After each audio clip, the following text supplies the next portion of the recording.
In today's video, we are going to talk about how to start a Necron army from scratch. We are going to talk a little bit about the casual, narrative, and competitive aspects when it comes to starting a Necron army, which boxes to buy. We are going to talk about legacy boxes, out of print stuff, and a lot more.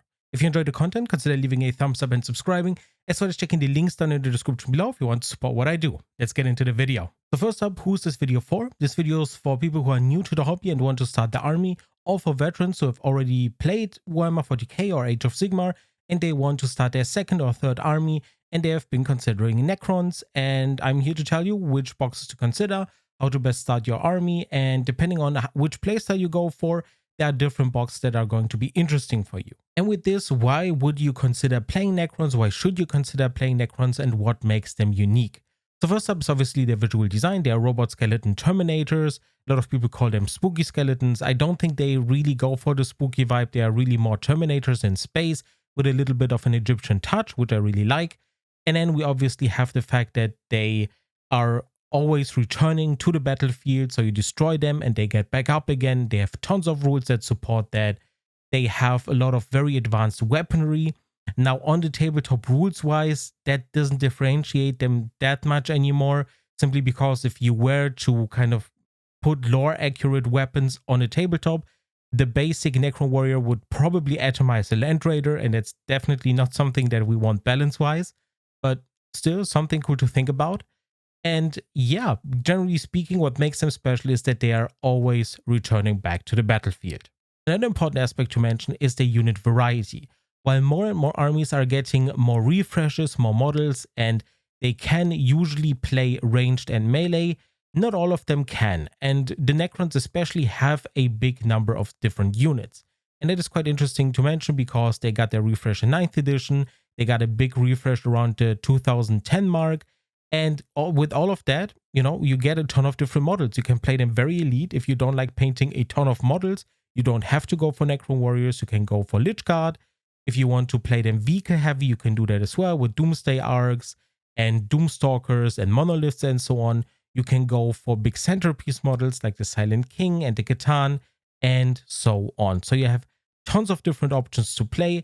And if you figure out that, you don't want to go for a just shooting army and you don't want to just play quite defensively, but you also want to put in some melee down the line, you can definitely do that. This army is not going to stop you.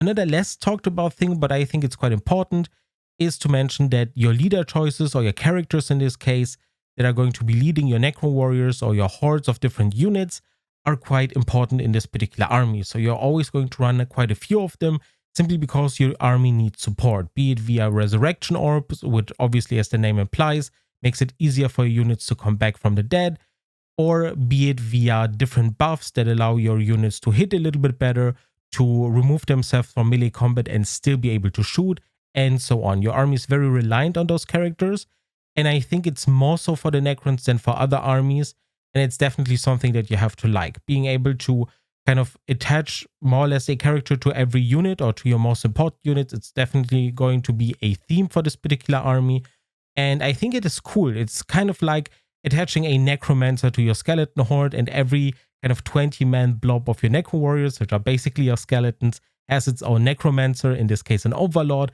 that is going to be helping them out with different rules, buffs, stratagems, and so on. And it kind of summarizes the faction a little bit before we move to the next step.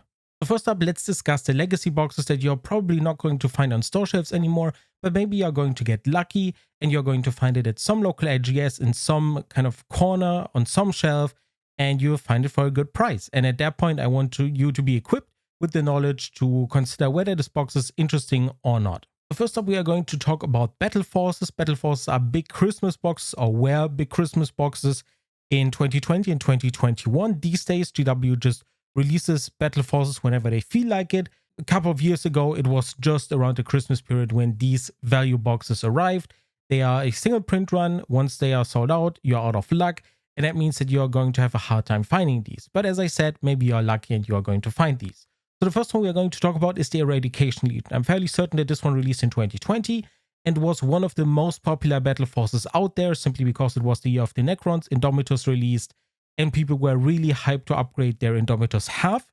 And this box was perfect for that, and the value here was incredible. and everyone wanted this box, so the likelihood of you finding this one is nigh impossible, to be completely honest, at least for a good price. And since there's nothing exclusive in these battle forces, buying them for a massive markup just for the box, I guess, doesn't make any sense. So whenever you see this box, make sure to calculate these prices, make sure to check the Warhammer store, web store prices, kind of calculate them against them. And if you're saving any kind of money, they might be worth it. If not, just skip it and call it a day. The next box we are going to be talking about is the Worldscour Legion Battle Force. This one released around 2021 or 2022, and you're going to have an easier time finding this one, not because it's horrible or anything, but it was a little bit worse than the previous box we've talked about.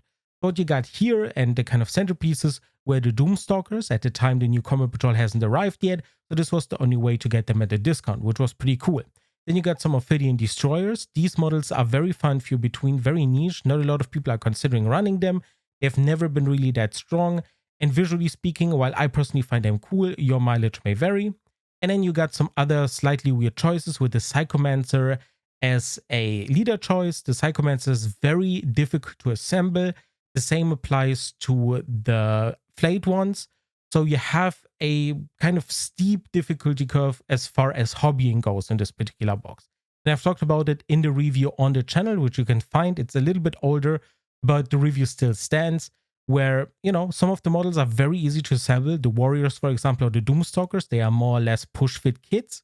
And then you have flayed ones and the Psychomancer, which are some of the most difficult and infamous kits in the Warhammer 40k range as far as assembling goes.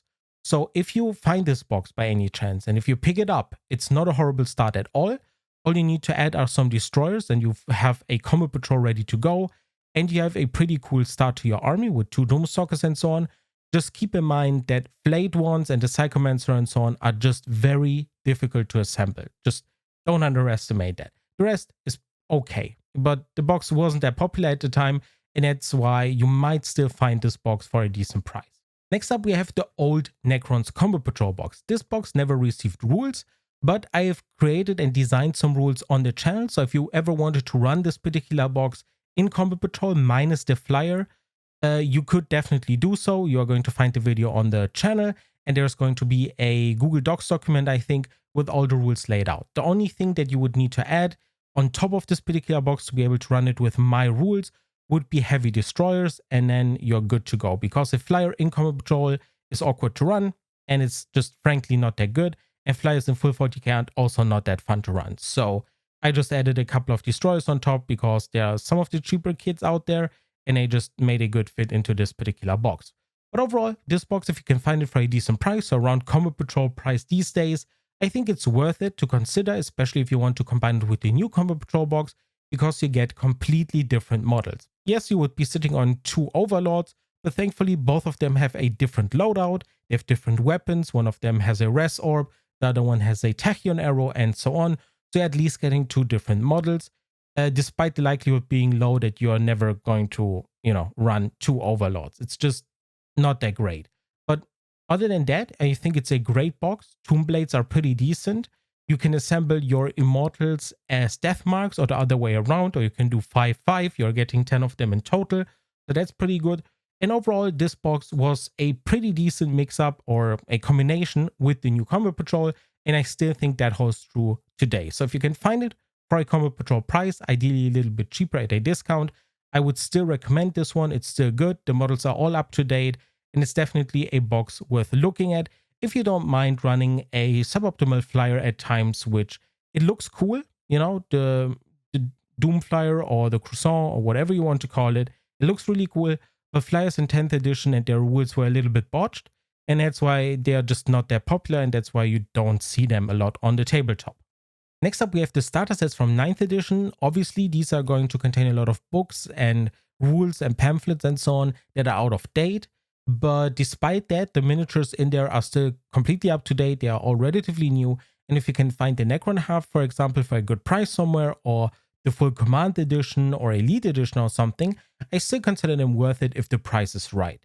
You're not getting a complete Combat Patrol or anything like that. For example, if you pick up the Command or Elite edition, you're still missing a Doomstalker, but picking a separate Doomstalker up is not too bad. They're not the most expensive model out there, And that's why I think these purchases are still pretty decent. But considering that these boxes are out of print, people, especially on eBay, went ham on the pricing and made them incredibly expensive for no apparent reason, because the terrain in there is not that interesting and the Space Marine half is also kind of meh, with a lieutenant, 5 assault intercessors, and 3 outrider bikes.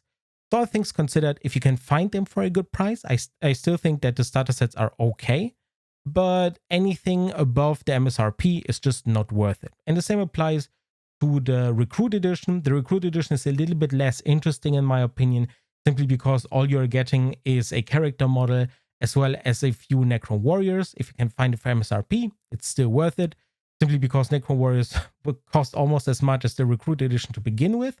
So if you can find it for a good price, still okay. But to start an actual army, it's just not enough. And last but not least, I'm going to throw Indomitus out there, simply because there are some LGSs that still have a few boxes of these lying around. The likelihood of you finding an actual Indomitus box online is 0. So if you wanted to find them for a good price that is not eBay and where you don't get ripped off, your only hope are LGSs. And that's basically it. Because the Indomitus box was excellent at its price point, you are getting a ton of Necrons, a ton of Space Marines, and if you find an Indomitus box at an LGS for a good price, ideally MSRP or below, you are going to have the easiest time of your life to get rid of the Space Marine half. It is no problem at all. You can just put them up on eBay, sell them at your local game store, and I don't know, ask people there who might be interested in Space Marines, which most people are. And, you know, most of them are going to have a great time with the exclusive character models in there, with the captain, the lieutenant, the Judiciar, and so on. These models are highly popular, very expensive, separately on the Warhammer website, and that's what makes this box so cool. Because you can just pick it up, sell the Space Marine half, get a ton of cool Necrons. All you need to do at that point is pick up a Doomstalker, you have the Combat Patrol ready to roll, and then you're getting other models in there that are very hard to find, with the Reanimator, which was very, very popular a couple of months ago. These days, it's fallen a little bit out of favor. Then you have a Plasmancer and so on. So you're getting a lot of additional goodies that are hard to find, that are quite expensive.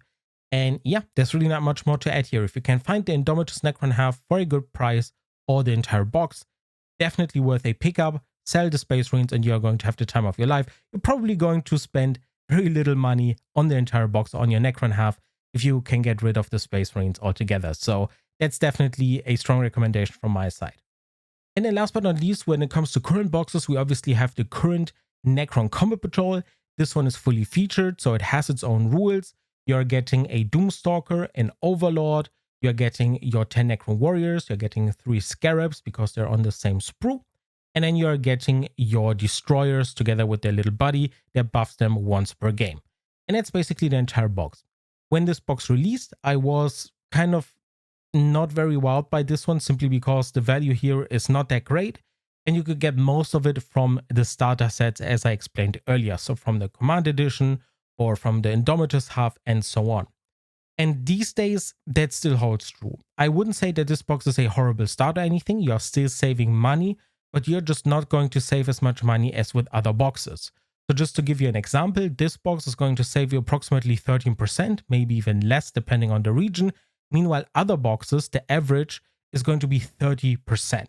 And that just tells you how horrible the savings are in this box. But if you are completely new, if you are starting out, if you cannot find the Indomitus half, any of the old starter sets, the old Combat Patrol, any of the Battle Force or anything, I still think that this box is going to be a good buy, simply because you can just assemble and paint it and use it for Combat Patrol, and then later expand it to whatever you want to get. It is a good buy for beginners, for competitive players, for anyone, simply because it's available all the time. It's going to get reprinted for the foreseeable future, and everyone is going to have a great start, because Necron Warriors are a solid base to have. You actually want to have 20 of them. In my opinion, at least one 20-man blob would be recommended. Then you get a Doomstalker. Usually you see these multiple times if they are in favor and if a lot of people bring them in their lists. Having at least one, not a bad deal. You have some anti-vehicle firepower, and that's good.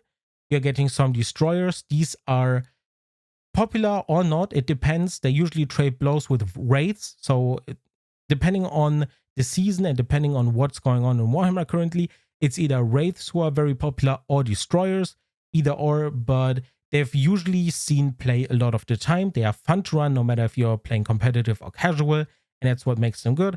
And having at least one Overlord is always going to be helpful. So despite the savings for this box being bad, and I'm not going to sugarcoat it, I still think that if you can't find any of the other value boxes, this is still a good starting point that you can then later expand from. So let's say you picked up one of these value boxes and you're thinking to yourself where to go next. If you're a casual player, the answer is usually very simple and very boring. It's just you look at the Warhammer store, you check out which models you like and then pick one of them up, and that's basically that. Usually go ahead and purchase them from a third-party retailer, be it online or ideally a local gaming store, at which point you're going to get a discount of between 10 and 20% usually. But usually you just check out the models, pick up whichever you find cool, and you're going to have a fun time regardless, because every one of these value boxes that I've covered earlier has at least a little bit of battle line, has at least a little bit of something that is anti-vehicle, and some character models in there, so you can go for whatever you want. But if you're looking for a little bit more concrete advice on what to purchase next and not just whatever you find cool, here are some concrete examples that technically also apply for narrative as well as competitive players. So while the Necron Warriors are not the most competitive choice currently, Necron Warriors are going to get back in favor at some point. So looking at Necron Warriors, I think that you want to have at least 20 of them. You want to run a full squad of Necron Warriors or be able to run a full squad of Necron Warriors, and it is always going to be a strong recommendation. So if you have only 10 of them, or if you have only, say, the Combat Patrol, which has only 10 of them, getting another 10 of them is highly recommended.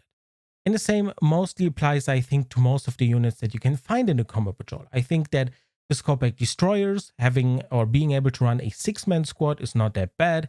Having 2 Doomstalkers, not that bad.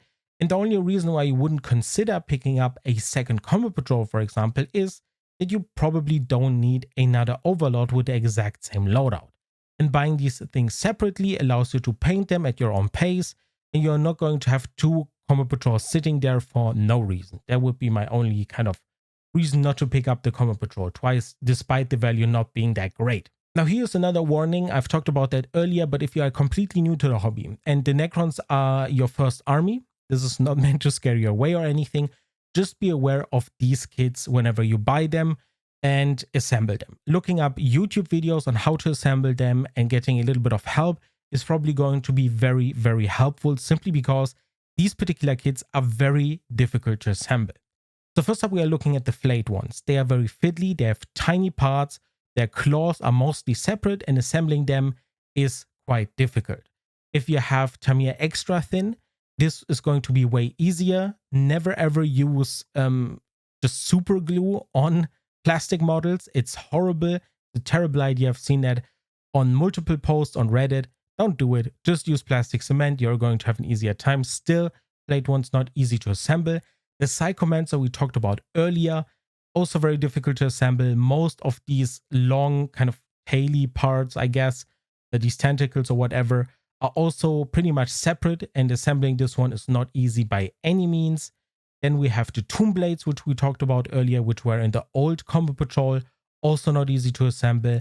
And the last kit I wanted to talk about was Illuminor Zeras, one of the more difficult units to assemble as well. Very popular for new players. Illuminor Zeras is a very imposing model, large base, big dude, has a cool base with, I don't know, some kind of Imperial guy getting their soul sucked out or something.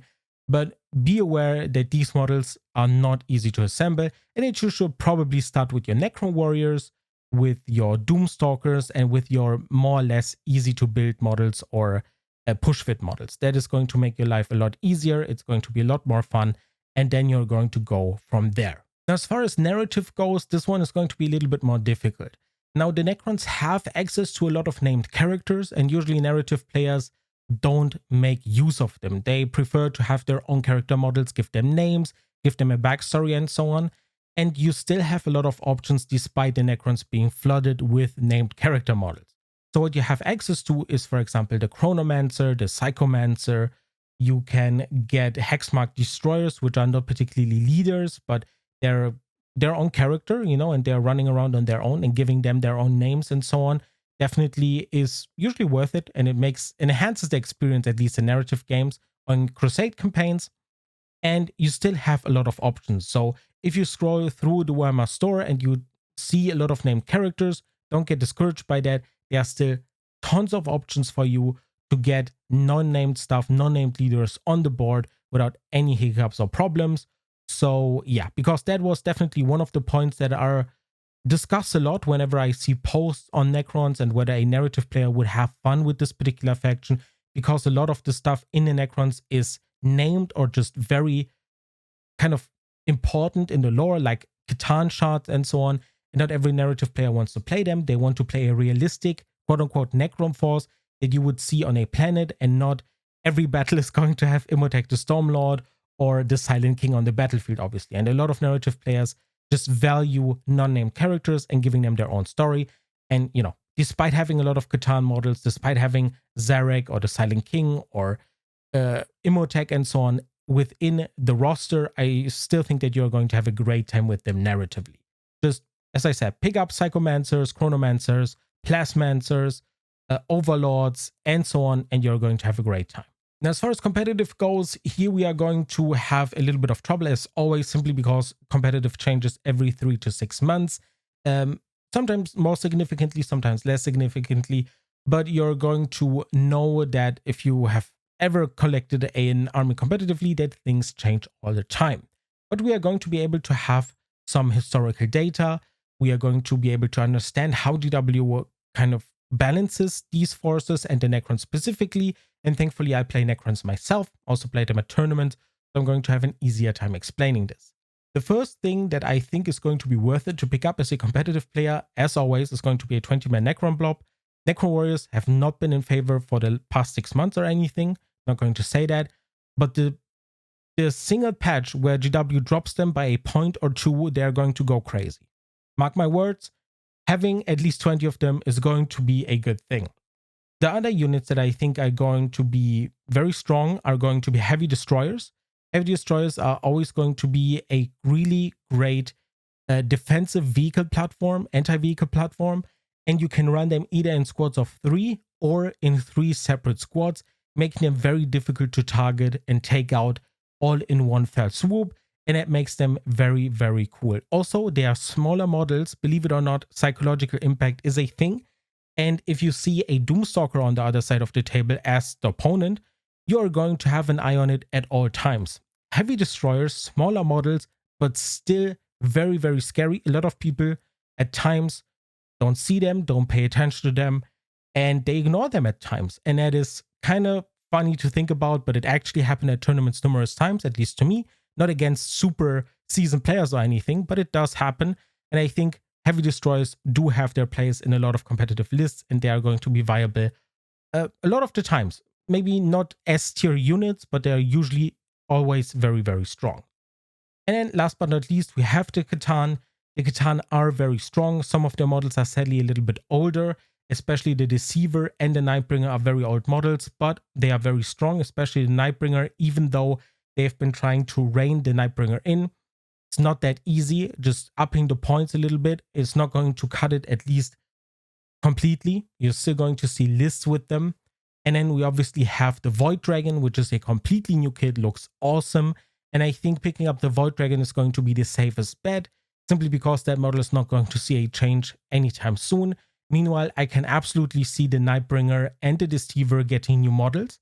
And the problem is not that they are getting new models. The problem is mainly that their base size and their kind of silhouette is going to increase significantly in size. So that is going to make your old Nightbringer and Deceiver illegal.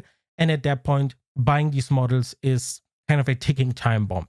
So if you are completely new to Necrons and if you don't see yourself going to tournaments over the next 3 to 6 months, picking up these older models, in my opinion, is a gamble. I don't think GW is just suddenly going to ambush us with new models for them, but it's only a matter of time when we are going to get a new Nightbringer and a new Deceiver, and they are going to be on the same base size. They are going to have a similar silhouette to the Voidbringer or to the Void Dragon, and yeah, it's just the old models are just not going to be viable anymore. And it's more or less everything to talk about. Monoliths and the Silent King and so on highly depend on the meta. very risky models to buy, in my opinion. They are big, bulky, expensive, not easy to transport. And these models are just something you should pick up if you really want to commit to the bid. And if you really like the models aesthetically, visually, and from a playstyle perspective, no matter whether they are in meta right now or not.